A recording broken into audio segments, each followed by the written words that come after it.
Happy Friday. It is this absolutely gorgeous, beautiful day, and I am here in the churchyard. I was just actually walking around looking to see if we had any evidence of what I want to talk to you about today, and I'm not actually seeing any, and I didn't see any in my yard either, but no big, we'll just chat anyway.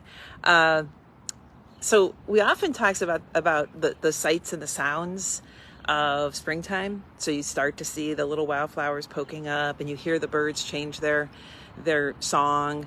We'll be hearing, the frogs and all of that, and there'll be a lot of sounds of springtime. And there's always a lot of sights as far as budding trees and everything.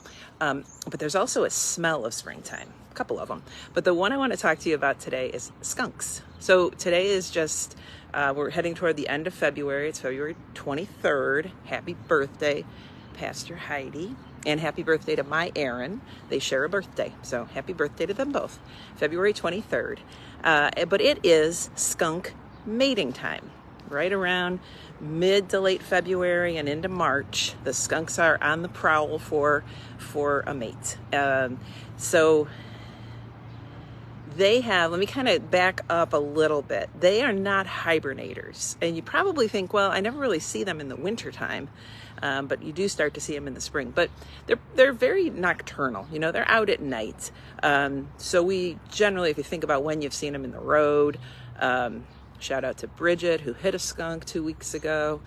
Her car is finally stopping smelling. But they're out and about now, and they're looking for their mate. Back in the fall, they put on some extra layers of fat, and they found an old groundhog nesting den, tunnels underground, or maybe a fox den, or maybe they dug their own because they've got really great claws for digging. But they went underground, and they have not hibernated, but something scientists call gone into torpor, which means maybe for a day, maybe for a week, maybe for weeks, they will go into a deep, deep, deep sleep where their heart rate slows and their breathing slows and their body temperature drops, and they sleep deeply. If it's a very mild winter, they may only go into this torpor for a day here, another day, during the daytime where they really rest. And then they're out at night looking for their food. And their food, I could sit here all day and name their foods. They eat just about anything. They're omnivores, so they eat all the things. They eat buds off of trees. They eat crustaceans. They'll eat like crayfish right out of the creek, that kind of stuff. But they also eat berries, insects. They love grubs. They'll eat grass. They'll eat seeds. Berries. I don't know if I said berries. Anyway, all of those things. They eat it all. The sign that I was looking for to see, and you may have seen it in your yard and may have known exactly what it was or maybe not, is they'll use those front claws and they'll literally start to roll the grass back. So it looks like somebody took and just rolled it into a spiral, and they'll dig down in for grubs.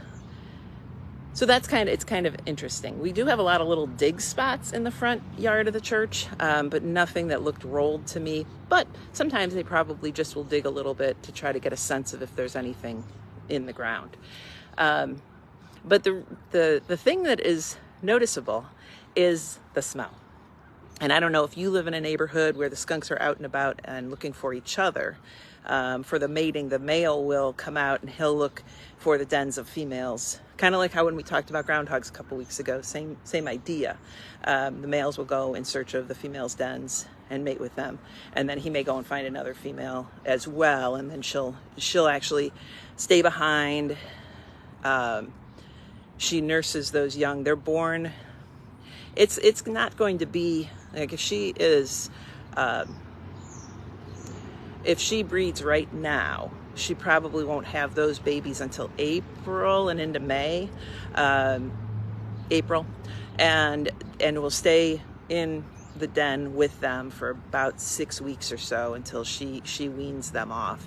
Then she'll take them out on her nightly forages looking for food and teach them how to do that. And they'll live with her throughout the season, throughout the summer, and then they'll go off on their own and find their own place to den for the winter and build up their fat reserves. And it's kind of interesting because when baby skunks are born, they're born without any hair, and they're born with their eyes closed, so they can't see, and they're very helpless. But I read somewhere, and I don't know if this is fully true, that at 8 days old, they're able to spray that spray. And that is really what skunks are known for, right? When you think skunk, you think smell. And that smell it's a type of an oil, so it gets on things, it gets on you or your pet or your car, and it just lingers, and it really, really, really lasts. It can last for weeks when sprayed onto an object, and even after cleaning it, sometimes when it rains, that smell comes back up. And they say that the smell of a skunk that sprays can travel about a half a mile.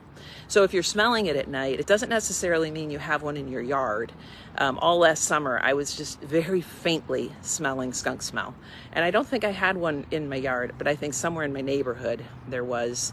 And we just were getting kind of the edge of its drift. The thing that's really kind of cool about it, though, is how they give you a warning. They're not just going to spray you, right? If you're watching that skunk, I'd say back away, but they'll patter their feet, and they'll kind of do a little sway side to side dance, and then they lift the tail, and you really should be running as fast as you can at that point, because their spray is accurate up to 15 feet. And that's kind of amazing, right? Kind of an amazing adaptation and an amazing trait or characteristic of this animal.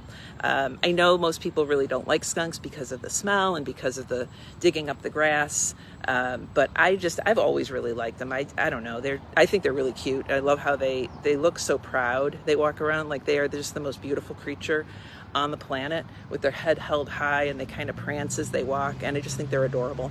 And there's nothing better than seeing a mama skunk with her babies following behind her in the early, like later in the springtime, in April and May, more into May, early June actually. So yeah, that's something to keep an eye open for.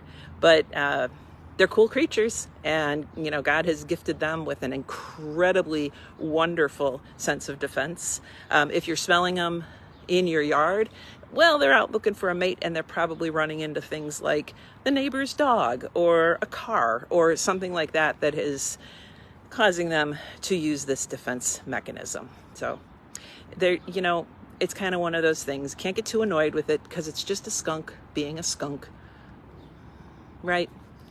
So I hope you have a great day today. It is beautiful. If you can get out and enjoy the day, I highly recommend it. It is just feels warm and feels really springy, even though we're only into February. So I will see you. Have a wonderful, wonderful rest of your day and weekend. I'll see you Sunday. And just as you look around and see different things, just recognize how amazing and creative and diverse our world is that God has gifted us with. See ya.